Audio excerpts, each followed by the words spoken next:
ज्ञानदानैक्यदक्षम् श्रीघोटिक्षेत्रे निवासनम् तन्नमामि वेदान्तविद्यां वरिष्ठम् सद्गुरुनाथ भगवान की जय।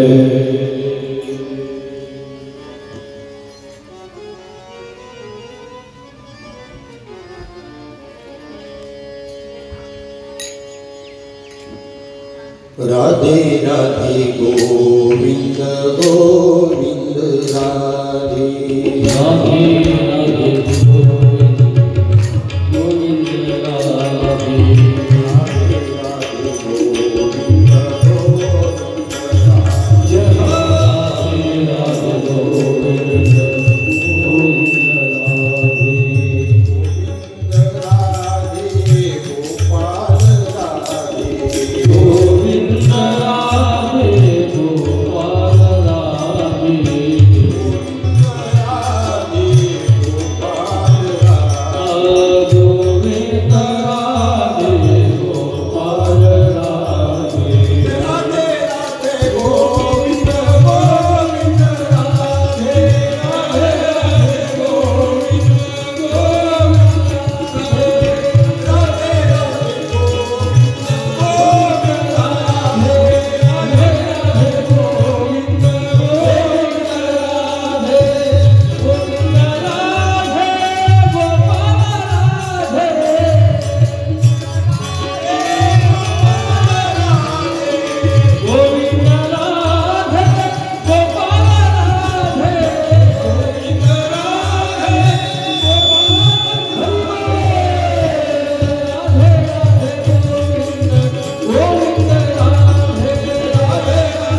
राधे राधे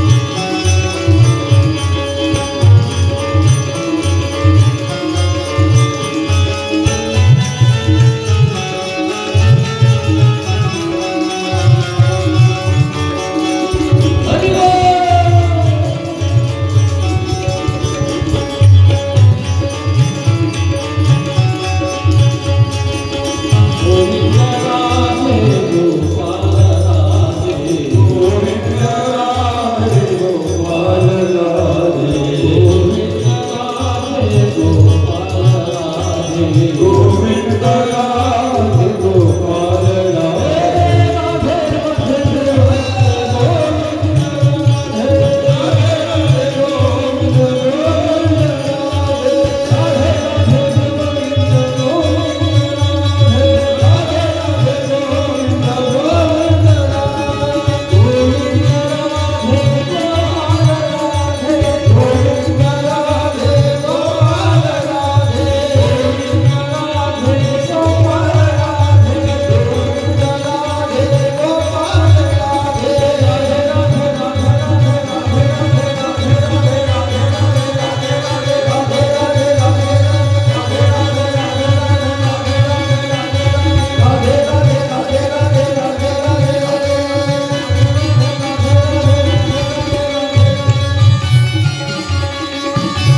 गोपाल कृष्ण भगवान की जय।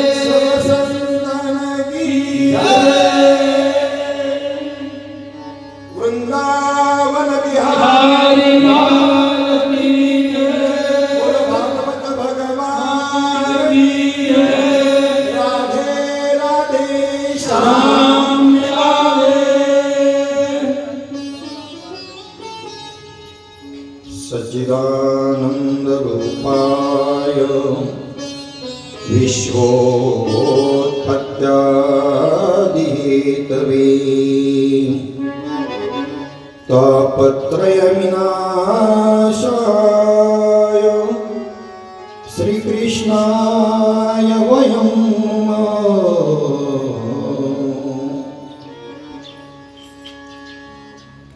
हरिभक्तपरायण श्रीमती रंजनाताई किसनराव गोते आईंच्या अमृत महोत्सवानिमित्त या गोती परिवारानं आयोजित केलेला हा अखंड हरिनाम सप्ताह आणि श्रीमद भागवत कथा। आजचा दिवस हा आपला सुरुवातीचा दिवस आहे। थोडासा उशीर आपल्याला सकाळपासूनच झालेला आहे, परंतु इथून पुढचे कार्यक्रम आणि उद्यापासून वेळेमध्ये सगळे कार्यक्रम सुरू होतील याची सर्वांनी आपण जबाबदारी स्वीकारायची आहे। या कथेला सुरुवात करण्यापूर्वी आमचे सहकारी मित्र जे आहेत त्यांचा परिचय थोडासा करून घेतो। गेल्या वर्षी तुम्हाला परिचय झालेलाच आहे, पण तरीसुद्धा नवीन काही मंडळी आलेली आहेत त्यांना माहीत नसेल म्हणून मध्ये जे बसलेले आहेत ते हरिभक्तपरायण श्रीकांतजी पंडित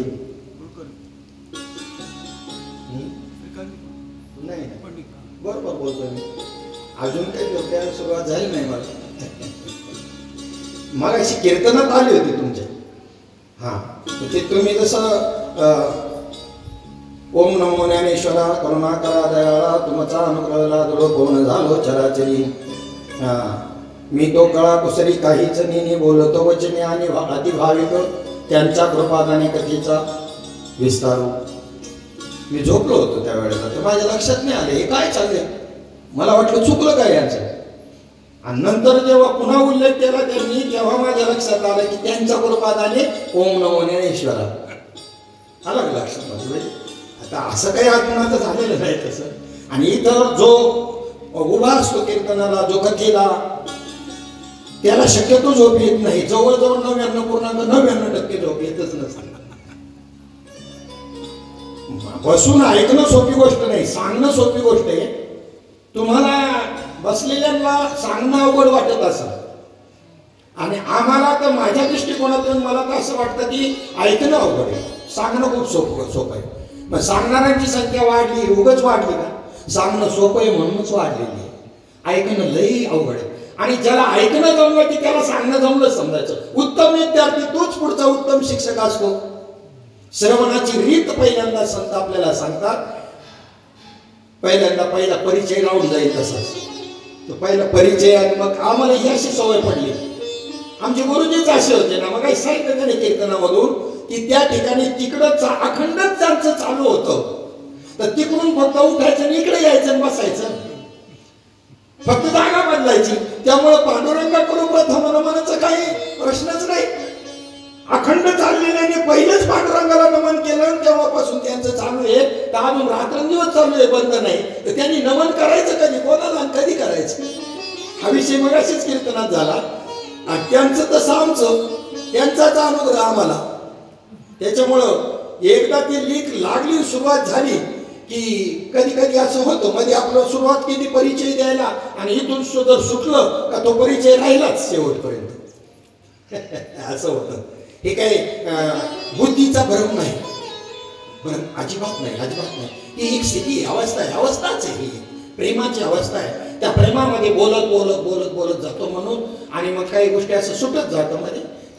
बुद्धिभ्रम नाही, उलटा ज्यांना बुद्धिभ्रम झाला ते म्हणत होते। आता बुधवारी बाबांना का म्हणे बुद्धिभ्रम झाला बरं का, आता समजून जायचं। सिनियर मंडळी, सिनियरचा आम्हाला लय सिनियरिटीचा अभिमान, परंतु आम्हाला बुद्धिभ्रम झाला आणि आम्ही कोणावर थोपवतो, महात्म्यावर थोपवतो। म्हणजे काय बाबांचं पुन्हा तेच पुन्हा पुन्हाच तो माबळ बटन, पुन्हा 2-3 वेळेला काय बुद्धिभ्रम झाला म्हणजे, अरे बापरे। आणि ज्या वेळेला ही बोलल्यानंतर आळंदीमध्ये आम्ही बुधवारी बाबांना भेटायला आम्ही घरी गेलेलो असताना त्यावेळेला त्या ठिकाणी कृतीनं दाखवून दिलं, हा बुद्धिभ्रम आहे काय? आमच्या समोर की जी म्हणणारी व्यक्ती होती ना की बाबांना बुद्धिभ्रम झाला, त्यांच्या समोर मी साक्षीदार आहे, बाबांनी 16 चरणाचा माऊली ज्ञानोबरायांचा वासुदेव म्हणून दाखवला. बसा बसा भाऊ, पहा किती सुंदर आहे म्हणे हा वासुदेव, बरं का, पुस्तक नाही पुढं, आणि म्हणून दाखवला. ताबडतोब इथे ज्यांना वाटलं होतं ना हा भ्रम झाला, बुद्धिभ्रम झाला, स्मरण शक्ती कमी झाली, त्यांच्या तर तिथीच अंग झाली, तर रात्र झाला. साधू संतांचं पहा कसं आहे, सहज बोलणे हित उपदेश करुणी सायास शिकविते. ते लक्षणे दाखवून देतात. त्यांचं बोलणं कमी असतं, आमचं बोलणं जास्त, संकेताने बोलणं असतं त्यांचं. कधी कधी वाटतं की असा एखादा सप्ताह व्हावा की त्याला मौन सप्ताह असा असावा. एक चिंतन शिबिर आम्ही करणार आहोत तसं, मौन अजिबात नाही, 7-8 दिवस बोलायचं नाही. न बोलता व्यवहार चालणार नाहीत का? नक्कीच. ज्या अर्थी मोठ्या माणसांचा प्रपंच चालू आहेत का बंद आहेत? लय पद्धतशीर चालू आहे. तुम्हाला सांगू, जर साधकाने मौन जर पाळलं ना तर ही साधना तुम्हाला 6 महिन्याच्या आत अष्टमहासिद्धी प्राप्त करून देऊ शकेल. 6 महिने जर मौन पाळत चिंतन केलं ना, जर नाही अष्टमहासिद्धी प्राप्त झाल्या तर माझ्याकडे हो. असो, तुकाराम महाराजांनी उगाच म्हणलंय का, बोलण्याची नाही आता देवावीन काही. कशामुळं? जाणून घेऊन. पण एक भूमिका अशी आहे, मौन त्याला म्हणतात देवाच्या संबंधानं बोललं तरी मौन मोडत नाही. मग मुके तर पहिले मौनी ठरले असते. मुके मौनी ठरले असते. 4+2 ही माणसं जी आहेत ना, हे तर पहिले ब्रह्मचारी ठरले असते. जरा समजून घ्या ना याच्यातला मतितार्थ काय आहे. मौन देवाविषयी कितीही बोललं तरी मौन मोडत नाही. मौन गा तुझी राशी नाव. मला वाटतं कमीत कमी 20 ते 22 वर्ष झाली असतील तेव्हापासून यांचा आमचा संबंध आला. हरिभक्तपराय श्रीकांतजी महाराज पंडित एक आमचे सहकारी, त्याच्यामध्ये हे लोक सोडून गेले. हा अवलियाच होता ते, अवलियाच आम्ही म्हणायचं, अवलियाच होतं ते. हा विनायकराव कुलकर्णी, वैकुंठवासी विनायकराव कुलकर्णी बघत हे म्हणे. कसं आम्हाला दुसरे विनायकराव कुलकर्णी आम्हाला भेटून दिले भगवंतांनी बाबांच्या कृपेनं, काहीच फरक नाही. पण त्यांचा जो अवलियापणा होता ना, तो म्हणजे कथेच्या व्यतिरिक्तचा जो आहे ना, कथेच्या व्यतिरिक्तचा तो तो तो तो काही चावरच होता नाही. आम्हाला तर असं मुक्त स्थितीचा असा आनंदच मिळायचा, एक वेगळा आनंद मिळायचा. खूपच होतं. त्यानंतर पलीकडे जे आहेत ते आमचे मोहनजी बोधवड, जे सिंथेसायझरवर बसलेले आहेत. त्यानंतर इकडे तबलजी म्हणून जे आहेत ते आमचे बोरे महाराज, कुणालजी बोरे, त्यांचे वडील सुभाषजी बोरे यांनी आम्हाला भरपूर वर्षभर खूप वर्षापासून साथ केली, असा त्यांचा परिचय आहे. त्यांच्या अलीकडे बसलेले आहेत, त्यांचा परिचय तो तुम्हाला आहेच. गुरुवारी हरिभक्तीपरायण पोपट महाराज आहे, हे आपल्या आता निवेदकाचं काम, सत्कार समारंभाचं काम करणार आहेत. 7 दिवस या ठिकाणी 8 दिवस थांबून पारायणाकरता भागवत संहितेचं उत्कृष्ट ज्ञान असणारे, संस्कृतमध्ये ज्यांनी BA केलेलं आहे असे आमचे राहुलजी बोडके, हरिभक्तपरायण राहुलजी बोडके उत्तम कथाकार आहेत. आणि कथाकार झाल्यानंतर पारायणाला बसणं म्हणजे मोठी अवघड गोष्ट आहे बरं का. कथाकार झाल्यानंतर बसूच शकत नाही, पण तरी बी ते त्या ठिकाणी जिथे जिथे आपली कथा असेल त्या ठिकाणी असतातच. संपूर्ण 18,000 संस्कृत श्लोकाचं पारायण 7 दिवसामध्ये करायचं. 7-7 तासाची, कमीत कमी 7-7 तासाची बैठक होते, तेव्हा ते परिपूर्ण होऊ शकतं. एकदा आगाऊपणा केला होता मी, वाचायचा, पारायण करून कथा करायचा. हे साक्षीला आहे कांबळे बाबांच्या राम मंदिरावरती. तो मला फक्त 5 तास काय झोप मिळत असेल तेवढीच. तिथून पुढे मग मात्र मी म्हटलं पारायण करून आणि कथा ही खूप अवघड गोष्ट आहे. कारण संस्कृत तेवढं तयार नाही आपलं, बऱ्यापैकी आहे, पण तेवढं नाही की नजर फिरवल्यानंतर बरोबर ह्याच्यातलं संस्कृत एवढा अवघड आहे ना, ह्या इथून तर इथपर्यंत एकच अक्षर. आता हे कसं वाचणार तुम्ही सांगा? इथून तर इथपर्यंत एकच अक्षर, हे वाचणार कसं? त्याचा संधिफोड जर विग्रह करता आला तरच वाचता येणं शक्य आहे, अन्यथा वाचता येणं शक्य नाही.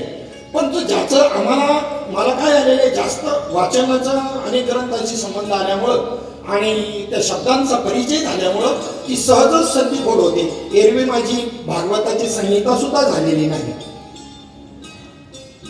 असे परिचय या ठिकाणी व्यासपीठावरती असणारी ही मंडळी बऱ्याच वर्षापासून अशा पद्धतीचं सहकार्य करतात. आमचे गुरुवर्य हरिभक्तीपरायण ब्रह्ममूर्ती धनंजय परभुणे काका, महाराष्ट्रामध्ये जिथे जिथे भागवत असेल तिथे आम्ही त्यांना बोलवतो. ह्या 3, 2, 5, 6 आहे बाबा सगळं. ही मंडळी कुठेही भागवत कथा असल्यानंतर पुरेपूरपणे साह्यभूत असतात.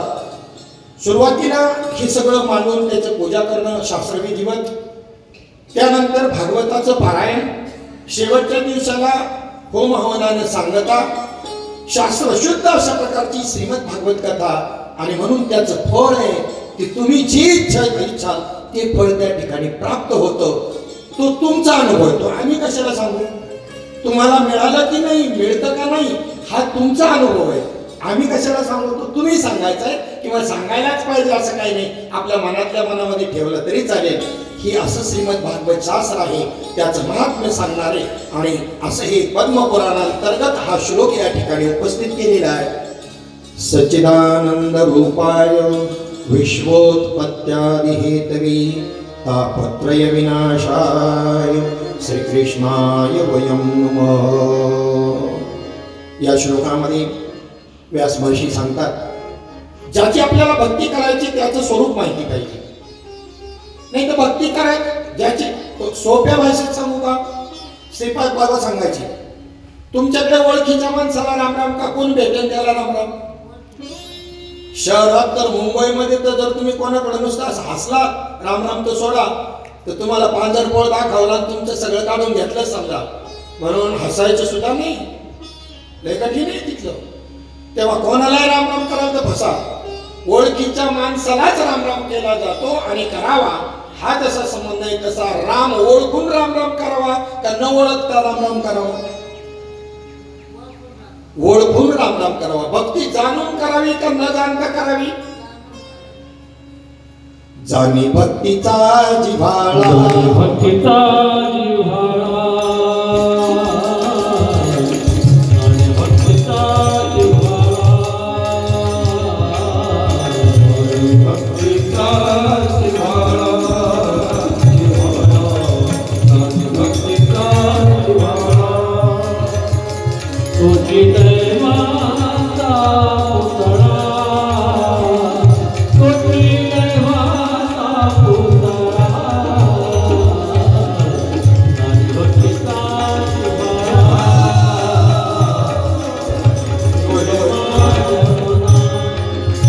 तुझी दैवाचा पुतळा, तुझी दैवाचा पुतळा,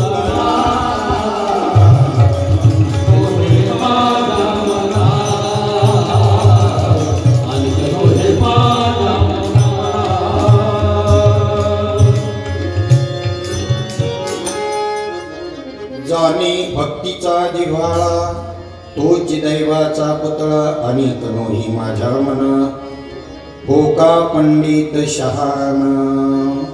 नाथ महाराज म्हणतात, ओळखीला हरी धन्य तो संसारी, मोक्ष त्याचे घरी सिद्धी सहित.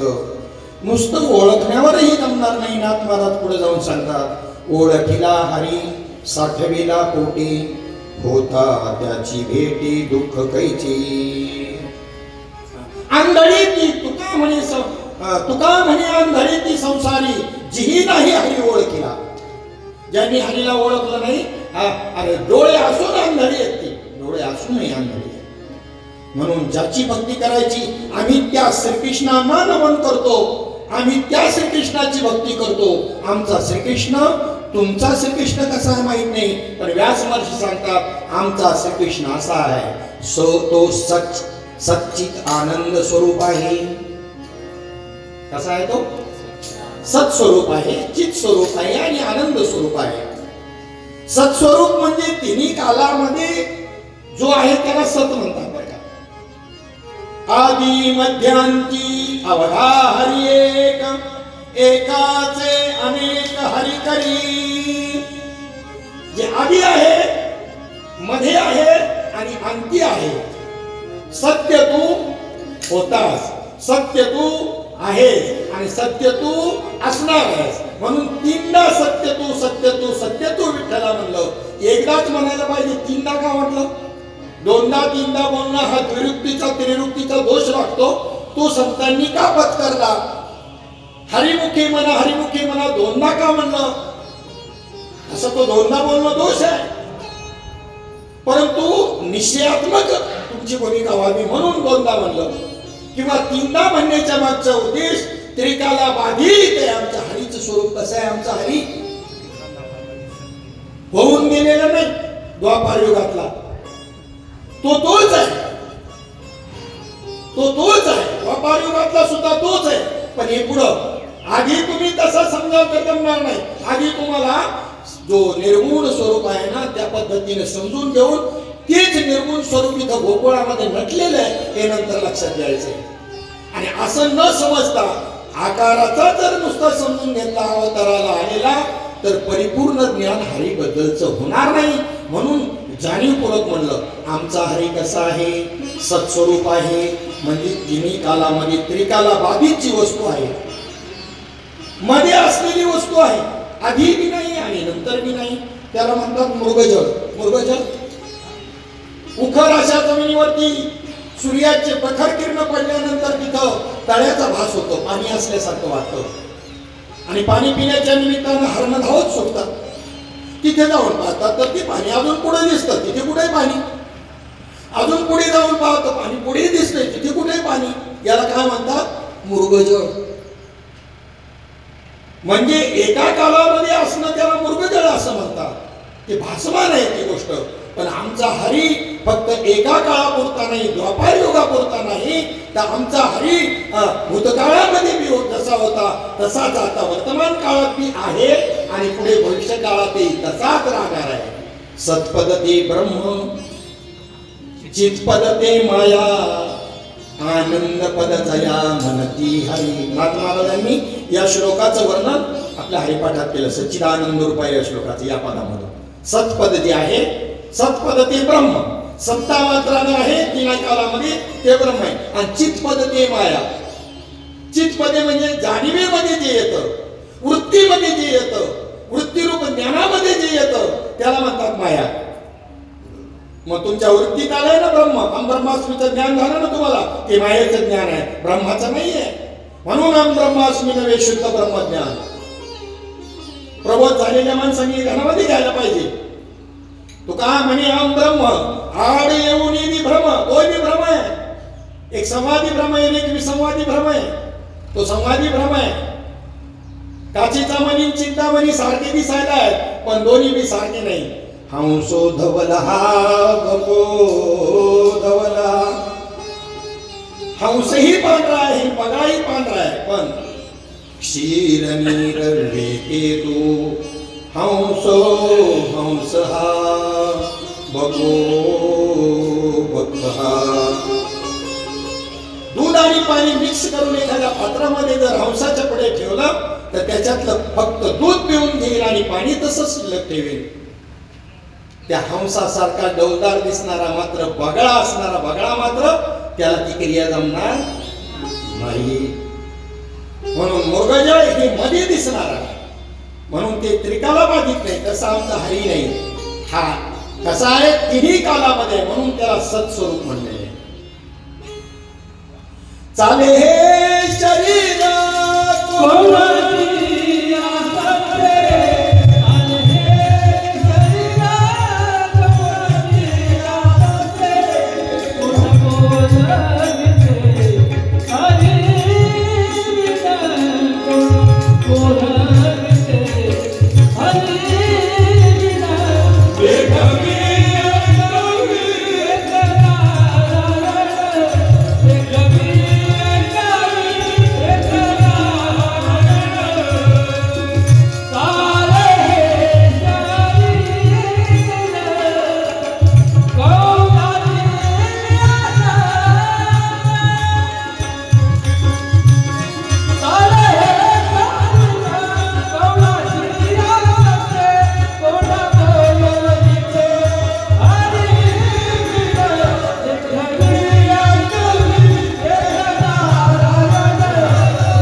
शरीर कोणाची असते? हे सत्ता स्वरूप, सत्ता मात्रामध्ये जे नटलेलं आहे ना ते सत्स्वरूप सत आहे. परंतु जर जड असेल तर ते काय आमच्या उपयोगाचं?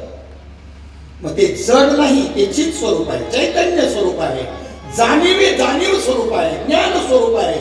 हे चित स्वरूपाचं लक्षण आहे. दुसरं लक्षण सत नंतर चित. चित हे कसं आहे? ज्ञान स्वरूप आहे, चैतन्य स्वरूप आहे, जाणीव स्वरूप आहे. म्हणजे जड नाहीये दगडासारखं. जे सत तेच चित आहे. सत्स्वरूपात असणारच चित रूपानं नटलेलं आहे. आणि म्हणजे माया सुद्धा कोणापासून झालेली? जरी मायावी असेल ते चित स्वरूप तरी कोणापासून झालं?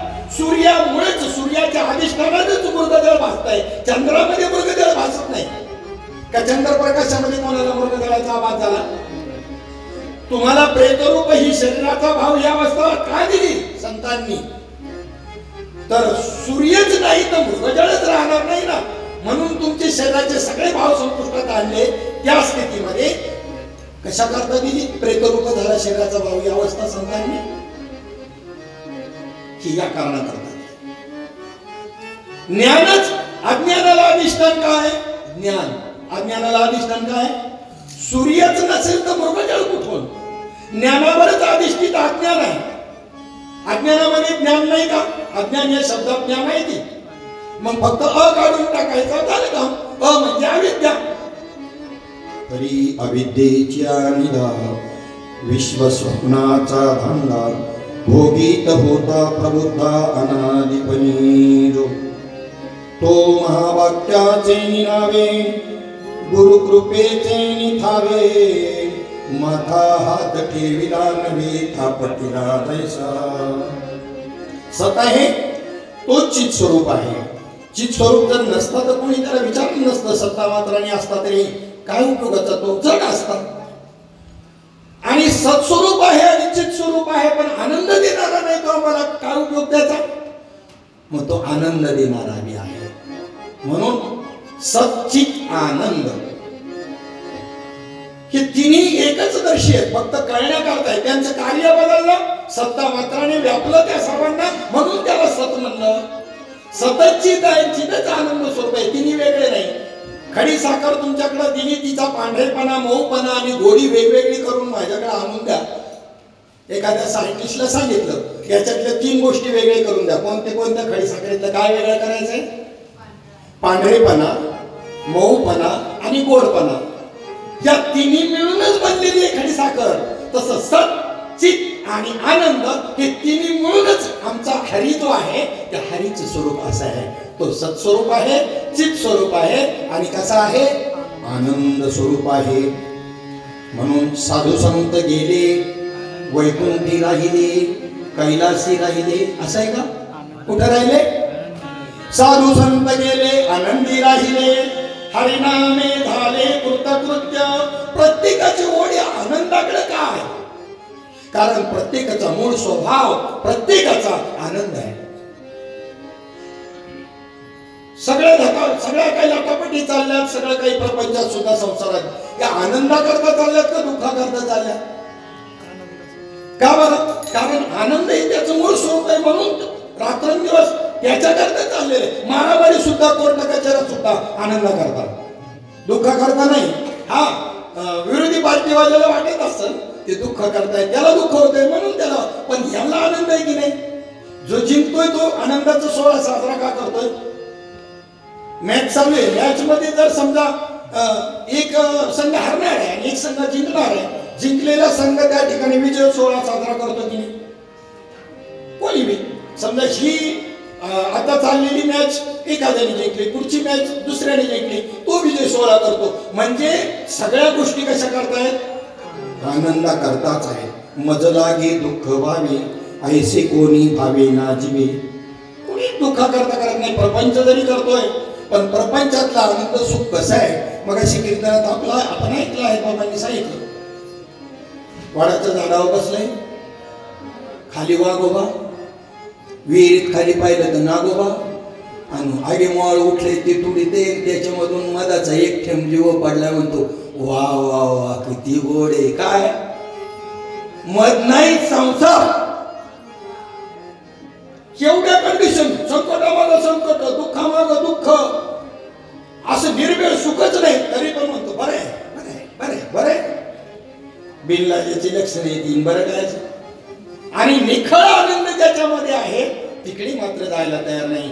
असा आनंद स्वरूप, आनंदात विघ्नोती ब्रह्म. वेदाची श्रुती बी सांगते भगवंताचं स्वरूप आनंदमय आहे. म्हणून सच्चिदानंद रूपाय विश्वोत्पत्त्यादि हेतवे. आणि हेच ब्रह्म विश्वाच्या उत्पत्तीला कारणीभूत ठरलं. उत्पत्ती, स्थिती आणि लय ही तिन्ही बी हेच ब्रह्म करते. ब्रह्मदेव कोण झाला? तेच ब्रह्म ब्रह्मदेव झालं, तेच ब्रह्म विष्णू झालं, तेच ब्रह्म रुद्र झालं. ब्रह्मरूपानं उत्पत्ती करताय, विष्णू रूपानं प्रतिपालन करताय आणि रुद्र रूपानं संहार करताय. एकच ब्रह्म. जसं इथं आम्ही त्या हरीची भक्ती करतो, त्यांना आमचा नमस्कार असो. प्रत्येक ग्रंथकारांनी हा श्लोक आपल्या आपल्या पद्धतीने उच्चारून त्या तत्वाची ओळख करून दिलेली. दासबोधामध्ये रामदास स्वामी म्हणतात, ब्रह्मा सृष्टीचा निर्मिता, विष्णू प्रतिपादिता, रुद्र संहार करता, या तिघांसही निर्मिता कोण आहे? तो देव ठाई पडीना, तरी यमयातना चुकीना. आमची चालली कोणत्या देवाची भक्ती कळतच नाही राव. ब्रह्मदेव, विष्णू आणि रुद्र सुद्धा देव नाही. संतांनी पहा काय सांगितलंय, नीट पहा. त्यांना निर्माण करणारा ब्रह्माला, विष्णूला आणि रुद्रालाही निर्माण करणारा तो देव ठाई पडेना, तरी यमयातना चुकीना.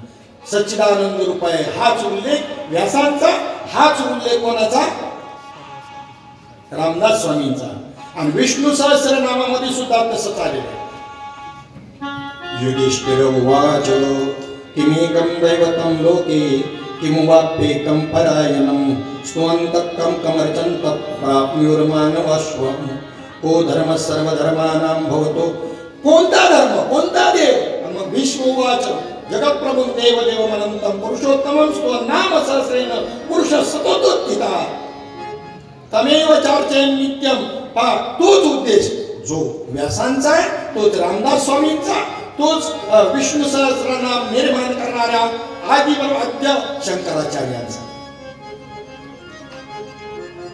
आणि माऊली ज्ञानवारांना जाऊ ना विचारायला आपण.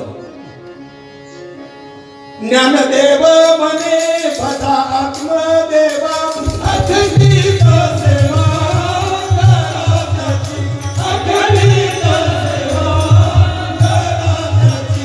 ज्ञानदेव म्हणे भजा आत्मदेवा, अखंडित सेवा कराची, अखंडित सेवा कराची.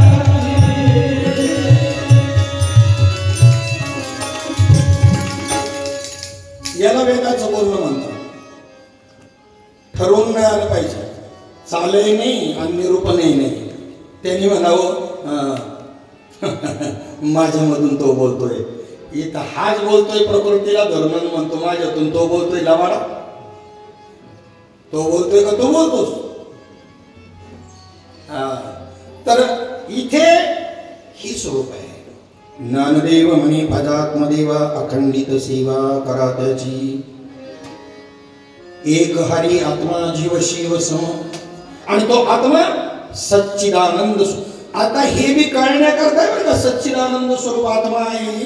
फक्त तिथपर्यंत जातपर्यंत. जसं नर्मदा परिक्रमा करताना एक एक गावाची माहिती दिलेली असते पुस्तकामध्ये. 5-5 किलोमीटर, 4 किलोमीटर, 10 किलोमीटर, 20 किलोमीटर जाणारा माहिती म्हणून. पुन्हा तिथे अन्नसत्र कुठे आहे, सदावर्त कुठे आहे. सदावर्त म्हणजे काय, जे गेलं त्यालाच कळत, बाकी त्यांना नाही कळायचं.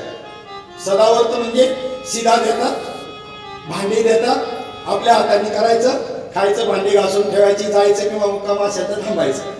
म्हणजे 15 दिवस तरी सदावर्ताचा प्रसंग आम्हाला 84 दिवसामध्ये 15 दिवसाचा आला होता.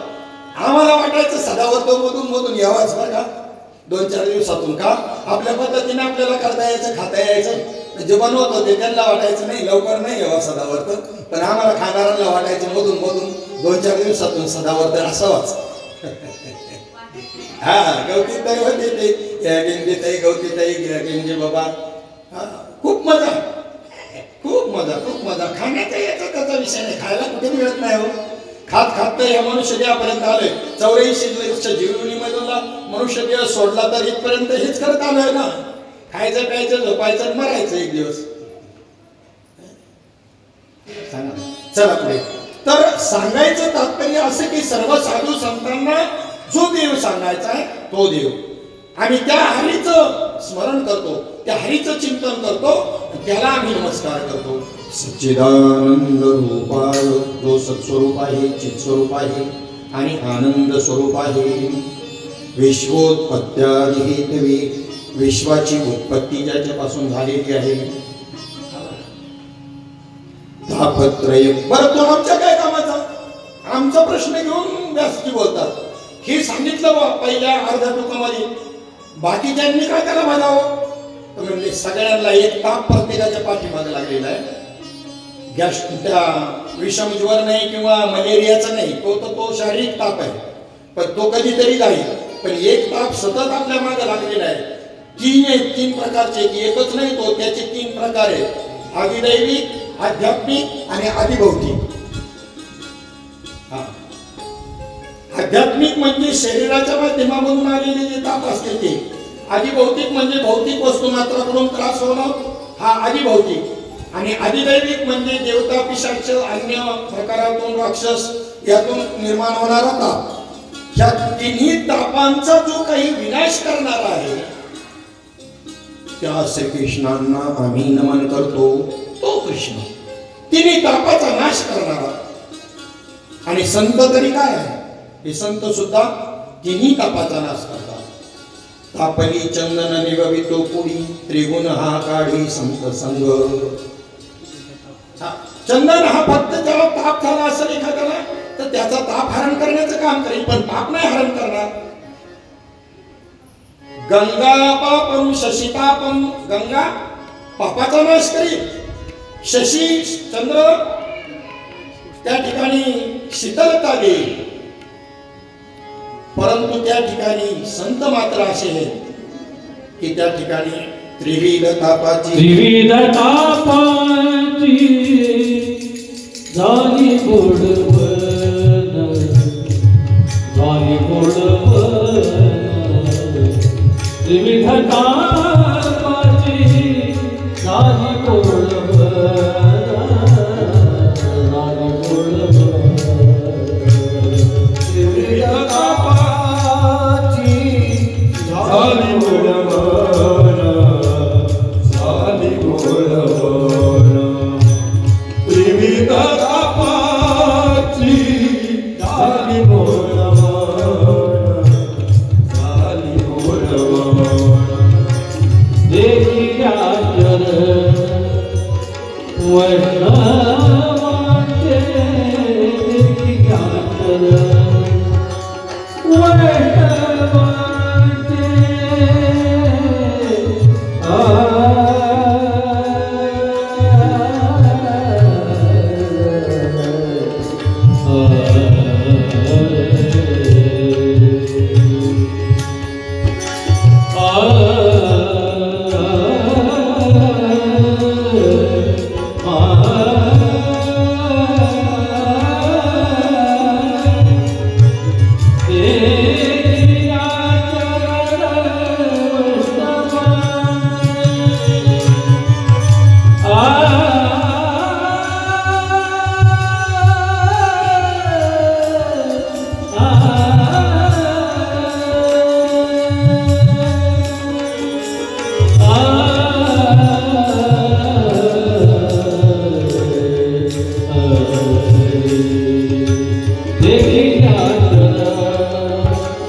Hare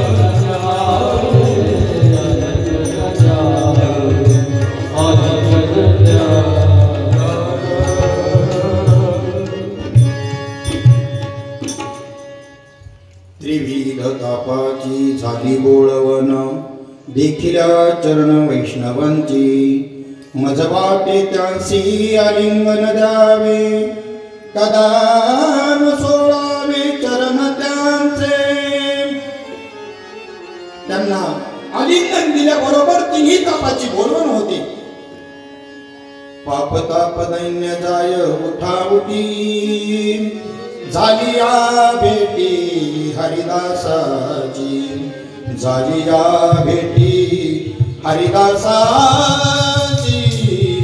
झाली या भेटी हरिदासाची सच्चिदानंद रूपाय विश्वोत्पत्त्यादि हेतवे तापत्रय विनाशाय श्रीकृष्णाय वयं नमो. असं श्रीमद भागवते खरं हेच सांगायला पाहिजे आणि हे आम्ही लक्षात घेत नाही. प्रकृती धर्मावरची आम्ही श्रोते मंडळी मग संत युक्तीनं त्यांना इकडे नेतात आणि इकडे नेण्याकरता हा सगळा पसारा मांडावा लागतो. खरं भागवत हे त्याच्यातलं जे अध्यात्म आहे ती समजून घेण्याकरता आम्हाला लहानपणापासून सवय पडलेली काय असं जेवत नाही ना मग आईने काय करावं हा चिवचा हा खाऊचा किंवा काही गोष्टी सांगाव्या की ते घास महत्वाचा आहे का गोष्ट महत्वाची कळलं का. घास मी परमार्थातलं बोलतोय प्रपंचातलं जेवायचं नाही सांगत. घास मिळाला का आपल्याला तपासून पाहिजे ना माळा आहेत आपल्या गळ्यामध्ये पण घास कळला का बघा. घास म्हणजे बोध संतांकडून मिळालेला बोध त्याला घास म्हणतात आणि असा घेत नाही असं खात नाही पोरग म्हणून त्या बाकीच्या गोष्टी आहेत चिवची काऊची नादवाय आहे ती.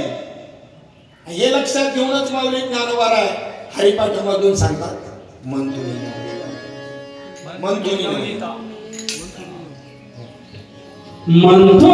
नवनीता तैसे घे अनंता मंथोनी नवनीता तैसे घे अनंता मंथोनी नवनीता तैसे घे अनंता मंथोनी नवनीता तैसे घे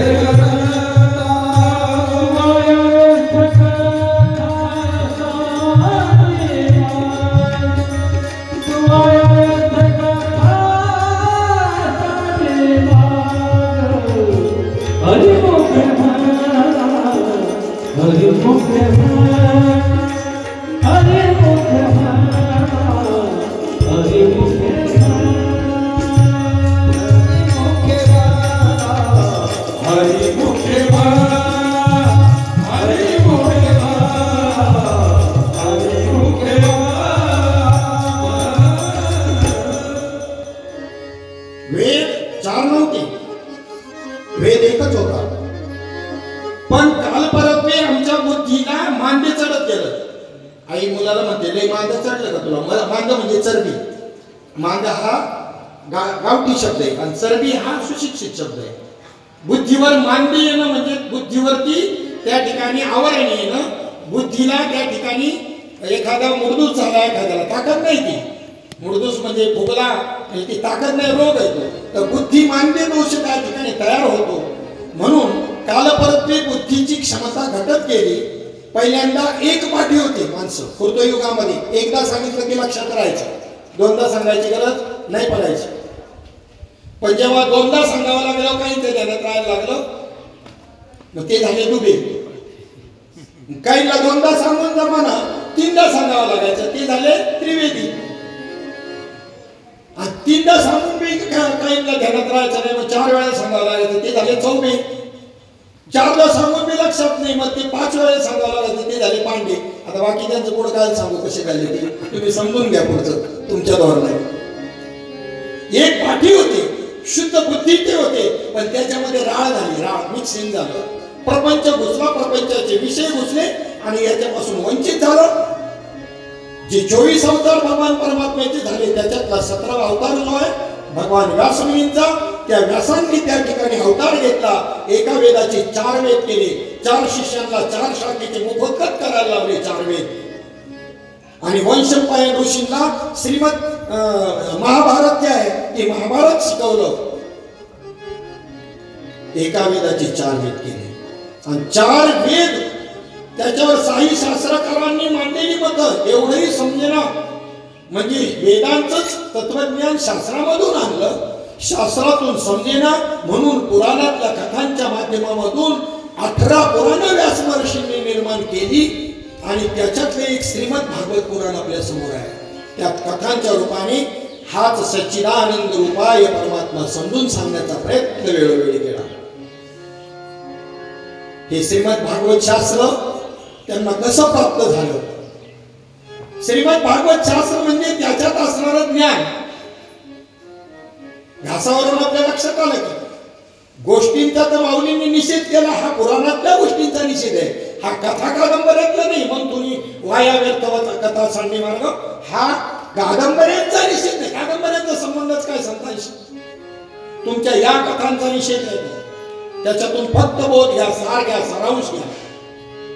त्याकरता व्यास महर्षींनी एका वेदाचे 4 वेद केले. ते समजेना शास्त्रकार निर्माण झाले, त्यांनी त्याच्यावर मत मांडली.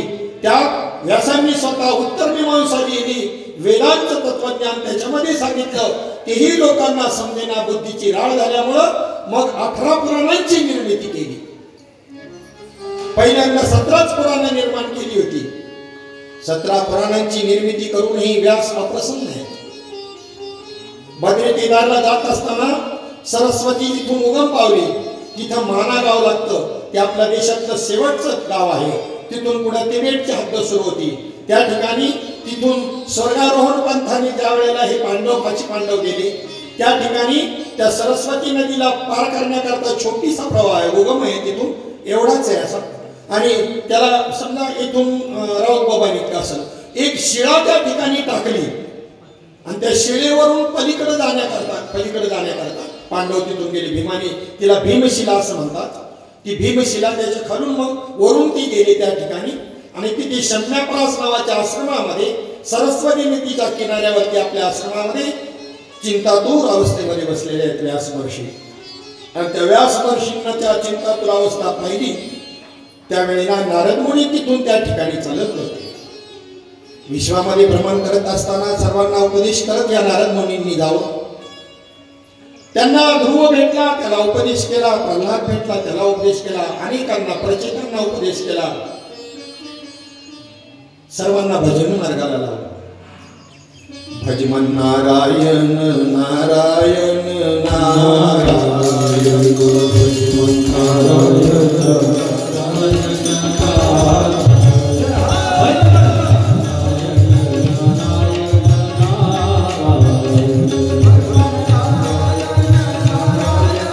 Bhajman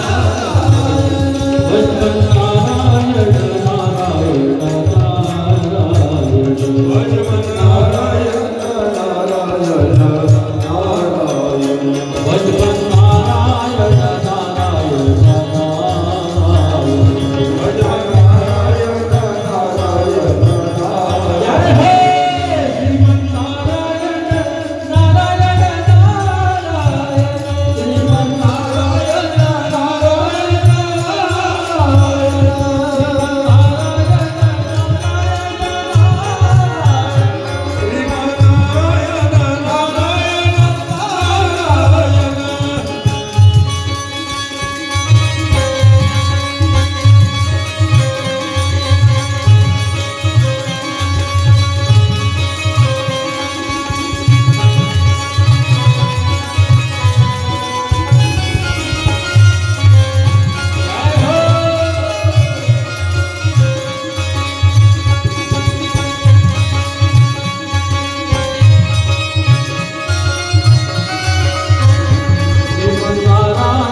संतांचा हरी डोक्यात येत नाही, म्हणून हा उद्योग तुम्ही वाढवला आमचा. हे असं नटून बसायचं, परत ही आली संगीताची साथ, मधून पद म्हणायची का, तर ते एक लिस्ट आहे ना, ते जरा वेदांतिक आहे ना, पारिभाषिक आहे. तरी मी पारिभाषिक मध्ये गेलोच नाही अजून. विचारसागरची भाषा वापरली नाही, वेदांताची वापरली नाही. सच्चिदानंद स्वरूप सहज सोप्या पद्धतीने समजून सांगितलं.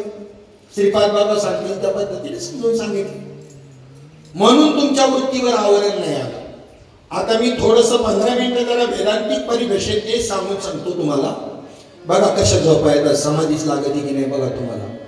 आणि हे होऊ नये म्हणून हे आम्हाला उद्योग करावे लागले.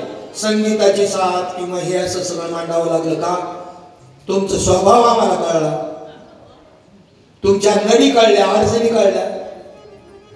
नाही तर खरं पाहिलं ना तर भागवत हे आज समजा आता आपण झाला टाइम झालं की 15 मिनिटं राहिले आणि सच्चिदानंद रुपयावरच झालं. सच्चिदानंद रुपयावर नाही, सच्चिदानंद रुपय याच्यावरच झाले, तरी पूर्ण नाही झालं.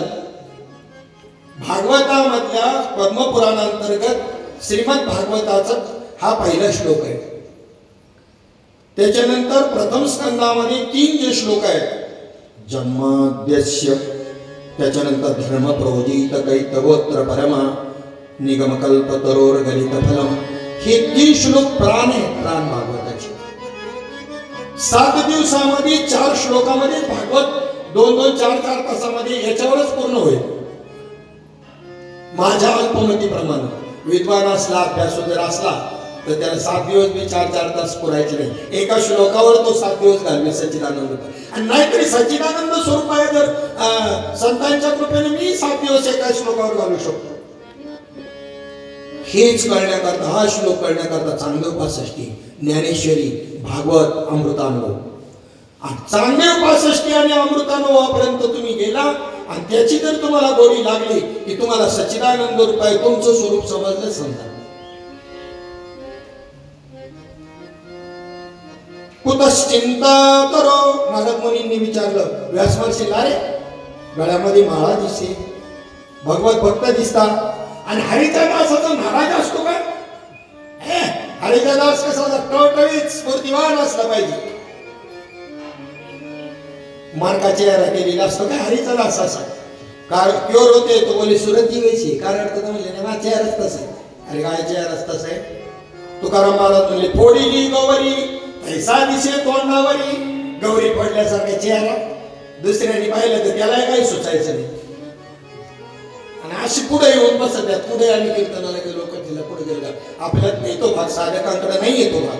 साधकांचे तेजच आवड आहे. आणि ग्रस्त आश्रमी असून संन्यास आश्रमाचं तेज आहे, हे नावाची पावर आहे. तुमचं तेज काय ब्रह्मचारी आहे का आपल्याकडं? नसल असं मी म्हणत नाही. अरे खरे ब्रह्मचारीच आपण आहोत. एका इंद्रियाचं दमन केलेला ब्रह्मचारी कोणी सांगितलं तुम्हाला? सर्वेंद्रिया सहित मजबा दिसून चित्त सर्वेंद्रियाने परिपूर्णपणे शरण गेलाय आणि म्हणून ते तेज आहे तुमच्यावर. ते तेज दिसलं नाही नारद मुनींना आणि व्यास महर्षीला म्हणले 17 पुराणांची निर्माण करते व्यास महर्षी ती तुम्हीच का? म्हणजे पहिली भेट नाहीये नारदांची व्यासांची, पहिला बोध आहे. व्यास महर्षींना बोध आहे नारद मुनींचा, जो मुख्य महाविष्णू पासून आलाय. ती परंपरा जी आली ना तुकोबारायांनी निळोबारायांनी सांगितलेली, ती व्यासांकडून आलेली परंपरा आहे. मुख्य महाविष्णू चैतन्याचे मूळ संप्रदाय फळतो या हंसरूप धारण करून हंसरूपे ब्रह्मा उपदेशी श्री हरी चतुष्टचारी भागवत. दुसऱ्या स्कंदामध्ये 9व्या अध्यायात 32, 33, 34, 35 हे 4 जे श्लोक आहेत, चतुश्लोकी भागवत कशाला म्हणतात येईलच ओघाने. त्याचा उपदेश त्या ठिकाणी हंसरूपाने ब्रह्मदेवाला महाविष्णूंनी केला. ते गुजविधाता नारदे हंसरूपे ब्रह्मा उपदेशी श्री हरी चतुश्लोकी चारी भागवत. ते गुजविधाता सांगे नारदासी, ते नारद मुनींना ब्रह्मदेवाने सांगितलं, नारदे व्यासासी उपदेशिले. आणि त्या जोरावरती 17 पुराणांची निर्मिती केली, तरी सुद्धा समाधान नाही. हॉटेलचं नाव समाधान हॉटेल, पण मालकाला समाधान नाही. बरं, नाव समाधान हॉटेल आणि मालकाला समाधान नाही. आणि मग त्यांनी त्या ठिकाणी म्हटलं, का चिंता करू आहे, सांगू तुम्ही शोधा काय कारण असेल ते आणि माझं समाधान करा. नारद महर्षींनी सांगितलं, तुम्ही भगवान कृष्णाचं वर्णन केलेलं नाही, परिपूर्ण स्थितीला तुम्ही प्राप्त झाला, परंतु जे सगुण जेवढं निर्गुण महत्वाचं आहे, निर्गुणाचा अनुभव यावा आणि सगुणाची भक्ती करावी. सगुण निर्गुण दोन्ही महत्वाचे आहे. नाथ महाराजांनी हरिपाठामध्ये दोन्हींचे महत्व सांगितले. निर्गुणी पावलो सगुणी भजता. मी निर्गुण स्वरूपाला प्राप्त कसा झालो, सगुणाची उपासना केली म्हणून. विकल्प धरिता जीवा जळे, यात विकल्प जर धराल तर तुमची जीवा जळून जाईल. म्हणजे निर्गुण स्वरूपाला सगुणाचीच भक्ती करून प्राप्त होत असतो. मग सगुण भक्तीचं महत्व झालं त्याच्यामध्ये. पण दुसरं प्रमाण असं आलं नाथ महाराजांचं हरिपाठात, बहुरूपी धरी संन्यासाचा वेश. एखादा बहुरूपी संन्यासाचं रूप धरून तुमच्या घरी आला आणि काहीतरी दान द्या मागितलं तुम्हाला. आहे कोण, दिसतोय कोण, दिसतोय कोण, संन्यासी. पण आहे का संन्यासी, आहे कोण. तुम्ही दान देता संन्यासाला देता का बहुरूपयाला देता. तुम्ही एवढे येडे, जगात कोणी असा येडा नाही बहुरूपयाला देणार. संन्यासाला देता. तुम्ही कोणाला देताय दान, पण प्रत्यक्षात संन्यासाला मिळालं का बहुरूपयाला. बहुरूपी धरी संन्यासाचा वेश पाहोनी तयास धन देती. बहुरूपयाला दिले नाही संन्यासाला, सगुणी भजला तैसा पावी.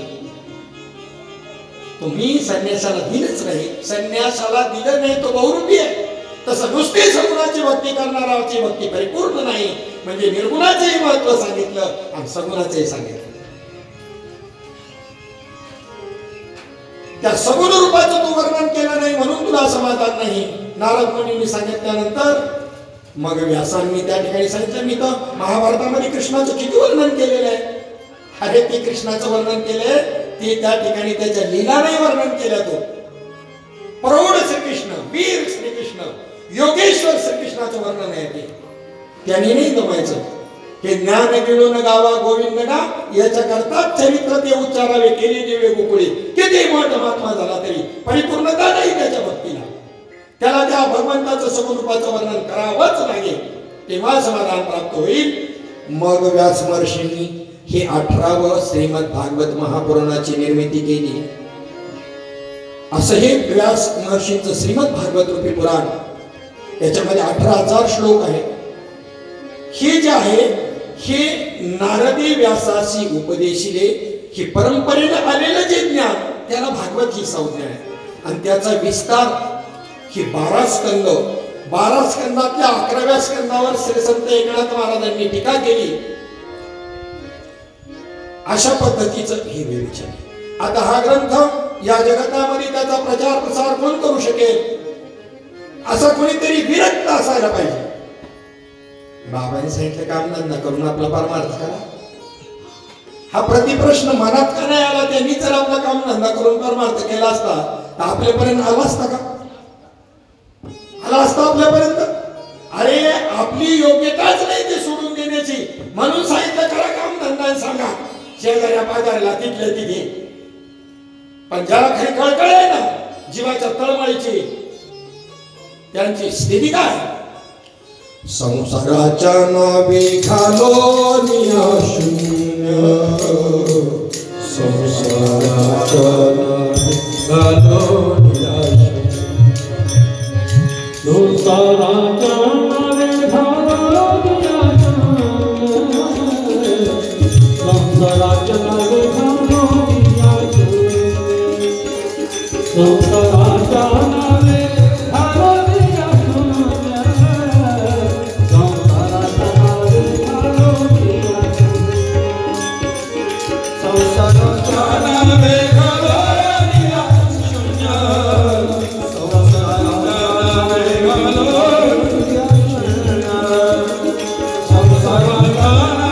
घालो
भागवत भगवान की जय, सद्गुरुनाथ भगवान की जय.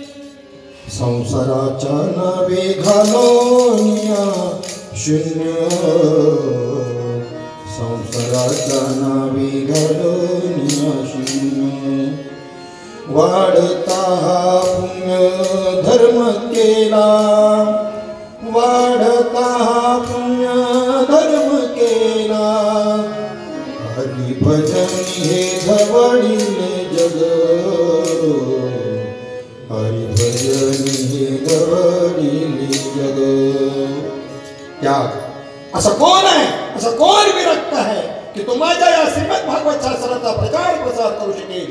भगवान शंकरा इतका कुणी विरक्त नाही, म्हणून उपासना करून भगवान शंकराला प्रसन्न करून घेतलं. मला असा एक पुत्र द्या की तो या भागवत शास्त्राचा प्रचार प्रसार करू शकेल. त्यावेळेला एक घटना घडली. घटना अशी घडली, कैलास पर्वतावरती त्या ठिकाणी भगवान शंकर पार्वती मातेला या श्रीमद भागवत शास्त्राचा म्हणजेच नामाचा बोधाचा, बस त्यालाच श्रीमद भागवत शास्त्र म्हणतात, त्याला गीता म्हणतात, त्यालाच सर्व काही म्हणतात. त्यांना तेव्हा बरं त्याचा विस्तार ही शास्त्र आहे. ते तेवढ्याच्या शब्दाचा दो अक्षरासाठी ब्रह्मदावे पाठोपाठ त्याचा विस्तार आहे, त्याचा विस्तार आहे. एक श्लोकी भागवत आदौ देवकी देव गर्भजननम, हा एक श्लोकी भागवत. मग चतुश्लोकी भागवत, त्या दोन शब्दाचा विस्तार बघा, मग त्याचाच विस्तार 4 श्लोक भागवत. जो चतुश्लोकी 4 भागवत दुसऱ्या अध्यायामध्ये, दुसऱ्या स्कंदामध्ये 9व्या अध्यायात 32, 33, 34, 35 हे 4 श्लोक ते त्याचा तेच जे तुम्हाला श्री गुरुकडून प्राप्त झाले तेच त्याचा विस्तार ही श्रीमद भागवत 12 स्कंद आणि त्याचा एका स्कंदाचा 11व्या स्कंदाचा विस्तार एकनाथी भागवत. किती सोपं करावं संतांनी सांगा ना. अजून काय सोपं करावं का आपली बुद्धी तपासून घ्यावी, लाज वाटावी आपल्याला लाज वाटावी. आपल्या बुद्धीची राळ किती झाली याची, किती त्रास देणार नाही त्या संतांना, किती त्रास देणार. अजून काय सोपं करून सांगावं त्यांनी. मधून गायनाचे ढोस द्यावे लागतात वृत्ती सावध राहण्याकरता. बुद्धीची कीव यावी आपल्याला. खरं तर तेच आवडावं ज्याला अध्यात्म आवडलं, वेदांत आवडला, त्याला जगामध्ये दुसरं काहीच आवडणार नाही. बरं, म्हणून पूर्वीच्या काळी गुरुकुलामध्ये शिक्षण देताना 25 वर्षापर्यंत रीत होती, ब्रह्मज्ञान सांगत नव्हते. 24 वर्षापर्यंत सर्व विद्या, कला, गुण, संपन्नता, सगळं काही शास्त्र, 4 वेद, 6 शास्त्र, 18 पुराण सगळं 24 वर्षामध्ये शिकवायचं. 25व्या वर्षी त्याला अनुग्रह देऊन, साधना करून घेऊन अनुग्रह, प्रबोध आणि परिपूर्ण स्वरूप स्थितीला प्राप्त करून द्यायचं. आणि जा आता तुझ्या कर्मधर्माप्रमाणे संसारात राहायचं का संन्यासी व्हायचं आणि या नामाचा व बोधाचा प्रचार करायचा तू ठरव. कारण ब्रह्मज्ञान समजल्यानंतर काही शिकायची इच्छाच राहत नाही. हा दोष आहे आमचा. हे पहिला शिकून घ्यायला पाहिजे होतं आपण. आता आम्ही भगवंताकडे म्हणतो की देवा आम्हाला प्रचारक प्रसारक तुझ्या नामाचं बनवायचं आहे ना, तर बेसिक आमच्याकडून पुढच्या जन्मात हे सगळं शिकून दे. मी देवाला प्रार्थना करतो की याच्यातलं ज्ञान मला पुढच्या जन्मात आधी दे, हे नंतर दिलं तरी चालेल, तरच मला तुझा प्रचारक प्रसारक बनव. नाही तर इज्जत जायची लक्षणे पंडितजी. आता आमचं कसं होतं आमचं आम्हालाच माहिती, त्यांच्या कृपेने चालतंय, आमचं भागवत नाही. तर काय कळतंय मला याच्यातलं. तुम्हाला वाटेल हा बाबाला जमतंय बरं का, यांना कळतंय बाबाला काहीच जमत नाही. यांना माहिती, 3 माणसांना विचार, त्यांना माहिती काही जमत नाही बाबाला. कोणच्या तरी उसनवारीवर चाललंय ह्या बाबाचं. काय याच्यातलं काही ज्ञान नाही, कथेतलं नाही. पण एक आहे मात्र, त्यांच्या कृपेने 15 दिवस झालं मी ह्याच्यामध्येच आहे घरी. 15 दिवस आणि सांगायचं तर किती फक्त तुम्हाला रोज फक्त. आणि काय आज तर झाली का आजची, आजचा दिवस तर गेला. सांगायला एवढं वाचावं लागतं का, एवढा अभ्यास करावा लागतो का. आणि सांगायला एवढं लागत नाही, पण त्या ठिकाणी योग्य वेळेला ते सुचायला हे सगळं यावं लागतंय. एवढं सोपं नाही भागवत शास्त्र. सगळं भांडवल लागतं आणि वेळच्या वेळेला ते आलं पाहिजे, आठवलं पाहिजे. इथे कृपा काम करत असते. सगळ्यात भारी शस्त्र कोणतं बरं, सगळ्यात भारी शस्त्र कोणतं आजच्या घडीला, सगळ्यात भारी शस्त्र कोणतं. एक म्हणला 1:56. वेळेला जे जवळ असेल ते गोटा असेल तरी उचल. 1:56 तुझ्या घरी येईल, तू इथे काय करायचं ते 1:56. वेळेला आठवलं पाहिजे. मस्ती आणि एक पंडित आहे आमच्याकडे हरिभक्त पारायण गुरुवारी चंद्रकांत महाराज आवटे बाबा बाबा, एवढा अभ्यासू माणूस, रात्र दिवस काय ते ग्रंथ संपदा घरामध्ये, काय अभ्यास. पण कीर्तन प्रवचनामध्ये त्यांना ते जमायचं नाही, आठवायचंच नाही. परमपूजनीय ज्ञानानंद शास्त्री यांच्याकडून काही संहिता आम्हाला मिळाल्या. एवढे विद्वान की महामंडलेश्वर लोकांना सुद्धा वादामध्ये हरवतील असे, पण प्रवचन कीर्तनामध्ये मात्र प्रभावच नाही पडायचा. काय असेल मला नाही कळत. चला पुढे. मग याचा प्रचार प्रसार करण्याकरता विरक्त पाहिजे. भगवान शंकराची आराधना केली व्यास महर्षींनी पुत्र रूपाने आमच्या पोटी यावं. तिथे प्रसंग चाललेला होता की भगवान शंकर हा उपदेश पार्वतीला करत होते एकांतामध्ये. आणि त्यावेळेला एका अंड्यामध्ये त्या ठिकाणी मच्छीच्या रूपामध्ये त्या ठिकाणी मच्छी करण्यात होती. आणि दोघांचा करार ठरलेला होता. आईचा लेकराचाही करार ठरतो. बघ तो होकारा दिला तर मी गोष्ट सांगा, नाही तर मग नाही सांगणार. ते मधून होकारा द्यावा लागत होतं, तेवढं प्रोत्साहन असतं. आणि ती तिथे पार्वती माता करत होती आणि भगवान शंकर सांगत होते, उपदेश देत होते. आणि त्या ठिकाणी ते सांगत असताना मध्यंतरी पार्वती मातेला लागली झोप. आणि त्या तिथे असणाऱ्या मच्छिंद्रनाथांनी मध्ये पार्वती माता गप्प झाली, पण ती मात्र ते हुकार देते तिथून हातून.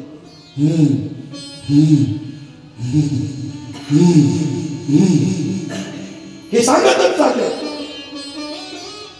कोण ऐकतंय का, कोण झोपलंय का, विधी महात्म्याचे काय त्याचे जीवन मुक्तन विधी महात्म्याचे त्यांना काय घेणं देणं नसतं. एकाने मला विचारलं, नर्मदा परिक्रमेला गेले होते, किती किती किती लोकांना अनुग्रह द्या, याच्या पुढे काय डोकं फोडावा, तुझा बरं किती जणांना देतो बघूया. कमाल आहे राव, काय असे झपाटल्यासारखी भूत लागल्यासारखे करतात, काही कळत नाही.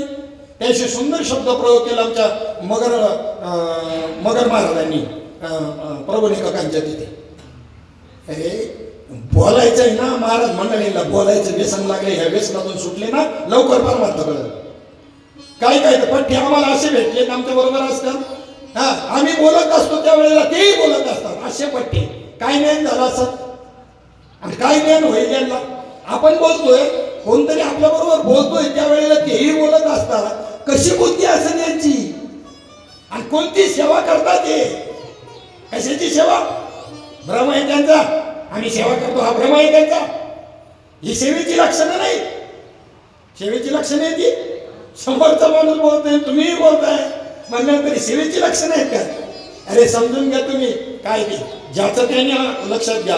तिथे ज्या वेळेला भगवान शंकराचं सांगून झालं, पार्वती माता झोपलेली असताना अंगात लक्षात आलं, अरे माहितीमध्ये होकारा कोण देत होतो, कोण करत होतो. पाहिलं तर ते मच्छिंद्रनाथ मच्छीच्या. आणि भगवान शंकर त्या ठिकाणी त्या मंत्राने त्याच्यामध्ये असं सामर्थ्य तयार झालं तर ते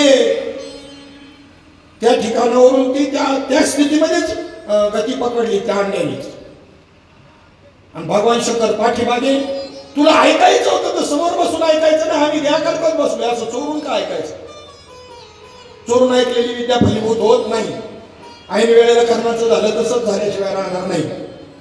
जात लपवली परशुरामांनी, कोणी परशुरामांनीच ना, आहे बाबा कोणी परशुरामाकडं पशुपतास्त्र शिकायला कोण गेलो होतं? कर्णाने. तर ही असं लपाछपीने नको, प्रत्यक्ष येऊन नम्रतेनं तद्विद्य प्रणिपातेन परिप्रश्नेन सेवया उपदेक्षन्ति ते ज्ञानं ज्ञानिनीस तत्वदर्शना, असं लीन होऊन जायला पाहिजे. कारण ह्याची विद्या फलद्रूप होणार नाही.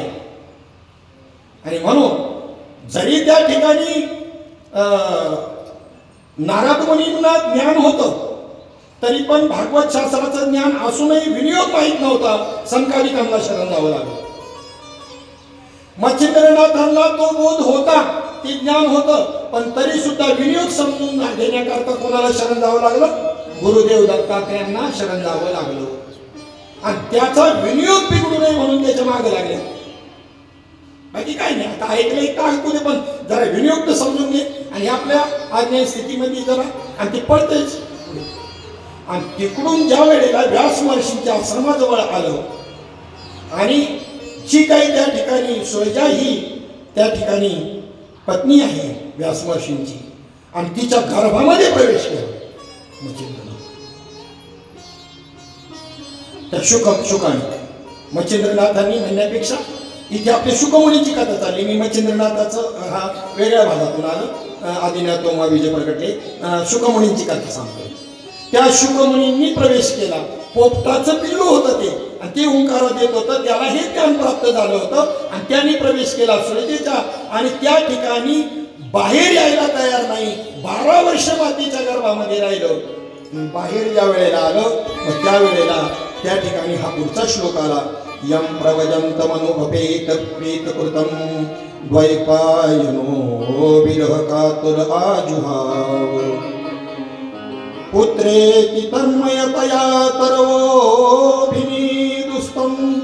सर्वभूत हृदयं मुनिमानतोस्मि.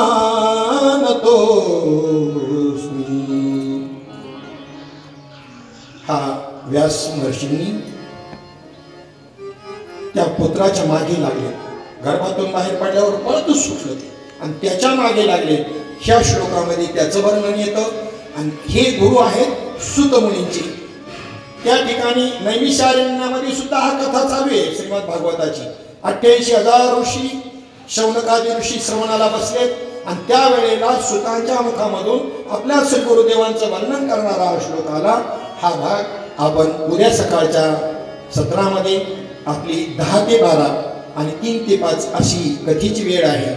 10 वाजताच्या सत्रामध्ये आपण पुढील कथेला सुरुवात करू. आज या ठिकाणी विराम घेऊ. एक सुंदरसं भजन आणि त्यानंतर आपल्या कथेला विराम. हॅलो. शंकरा शंकरा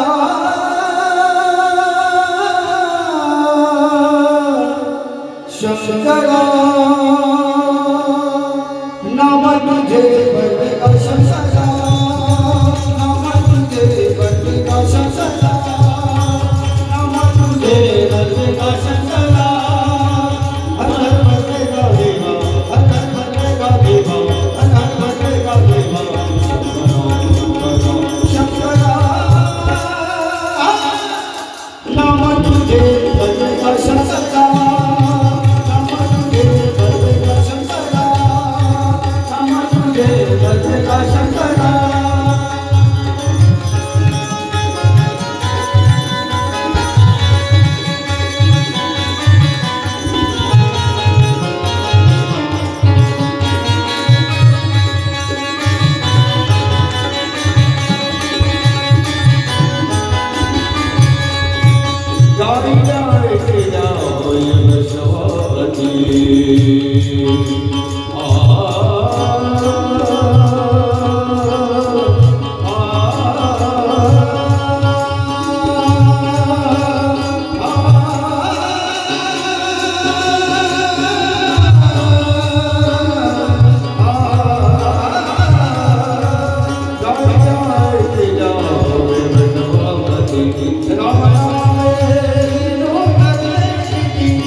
श्री ज्ञानदेव तुकाराम माऊली ज्ञानेश्वर महाराज सद्गुरुनाथ भगवान की बोलो. वृंदावन बिहारी लाल की जय. बोलो राधा रानी की जय. श्रीमद् भागवत भगवान की जय. यानंतर सामुदायिक एक हरिपाठ आणि बरोबर 7 ते 9 वाजता हरिकीर्तन सेवा त्या ठिकाणी होईल याची सर्वांनी नोंद घ्या. जय हिंद. जय हरी. दुपारच्या सत्रामध्ये आपल्या या कार्यक्रमाच्या उपस्थितीमध्ये ज्येष्ठ गुरु भगिनी हरिभक्तपरायण गवतेताई यांचं या ठिकाणी शुभागमन झालं. त्याचप्रमाणे